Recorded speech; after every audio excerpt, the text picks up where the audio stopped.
मध्य प्रदेश के विदिशा में बाबा साहब अंबेडकर का फिर अपमान किया गया।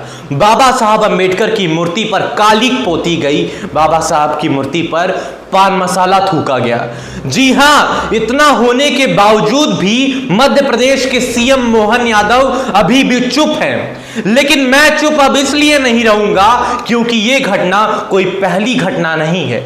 यह घटना इस महीने की तीसरी घटना है जो मध्य प्रदेश से ही सामने आई है और वहां की सरकार चुप्पी साधे हुई है और इन जैसे अपराधियों पर, आरोपियों पर कोई कार्यवाही नहीं हुई है।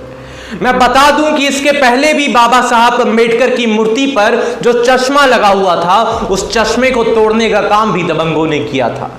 उसके पहले बाबा साहब अंबेडकर की मूर्ति की जो उंगली थी, उस उंगली को भी तोड़ दिया गया था, फिर भी सरकार चुप थी। यह घटना सिर्फ मध्य प्रदेश की नहीं है, बल्कि पूरे देश से इस तरह की घटनाएं, खबरें सामने आती हैं और सरकार चुप हो जाती है और जो खुद को बुद्धिजीवी कहते हैं वो लोग भी चुप हो जाते हैं। लेकिन मैं चुप इसलिए नहीं रहूंगा क्योंकि यहां पर बात बाबा साहब अंबेडकर की है। एक ऐसे व्यक्ति जिन्होंने भारत को एक संविधान दिया, एक आईन दिया, जिसकी वजह से, जिसकी बदौलत इस देश के लोगों को अधिकार मिला, पढ़ने का अधिकार मिला, महिलाओं को, दलितों को, SC ST OBC के लोगों को, खासतौर से उन लोगों को जिन्हें इन सब अधिकारों से अछूता रखा गया था और उन्हें अछूत कहकर बुलाया जाता था। इन लोगों को बाबा साहब अंबेडकर द्वारा लिखित संविधान ने आजादी दी, अधिकार दिया और आज उन्हीं को अपमानित करने का काम किया जाता है और देश के लोग चुप्पी साधे हुए रहते। बहुत दिनों से मैं भी वीडियोस नहीं बना पा रहा था, बहुत दिनों से मैं भी इस तरह की खबरों को आप तक नहीं पहुंचा पा रहा था क्योंकि मेरे साथ भी धोखा हुआ था, मेरी टीम ने मुझे धोखा दे दिया था। लेकिन अब मैं वापस आ गया हूं आप तक इन जैसी खबरों को पहुंचाने के लिए। अर्नव कुमार सिंह वापस आ गया है और आज से आपको इस तरह की खबरें हमेशा देखने को और सुनने को मिलेंगी और यह भी जानने को मिलेगा कि देश में कहां कहां किसके साथ क्या हो रहा है, कौन क्या क्या कर रहा है।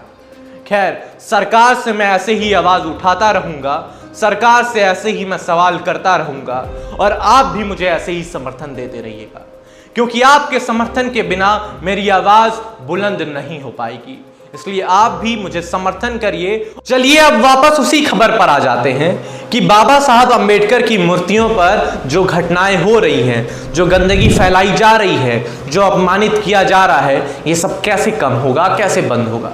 तो मेरी सरकार से गुजारिश है कि सरकार जहां जहां पर भी बाबा साहब अंबेडकर की प्रतिमा लगी है, मूर्ति लगी है, वहां पर सरकार स्वयं CCTV कैमरे लगाने का प्रयास करे, CCTV कैमरे लगवाए और उन कैमरों के जरिए से उन आरोपियों तक पहुंचे जो इस तरह की घटनाओं को अंजाम दे रहे हैं।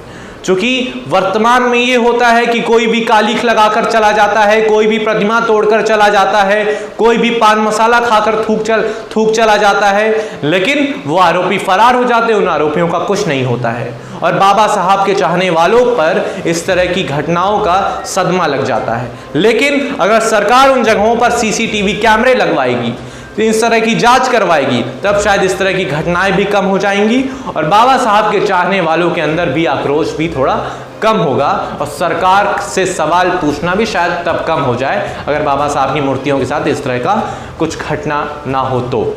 खैर, आपको ये वीडियो कैसी लगी और ये खबर कैसी लगी मुझे कमेंट सेक्शन में जरूर बताइएगा। मेरा नाम है अर्नव। अगर आपको ये वीडियो पसंद आई हो तो इस वीडियो को शेयर जरूर करिएगा। अगर आप इस वीडियो को फेसबुक पर देख रहे हैं तो हमारे फेसबुक पेज को लाइक करिए और वीडियो को शेयर करिए। अगर आप इस वीडियो को यूट्यूब पर देख रहे हैं तो हमारे यूट्यूब चैनल को सब्सक्राइब करिए और बेल आइकन जरूर दबाइएगा। बहुत बहुत शुक्रिया।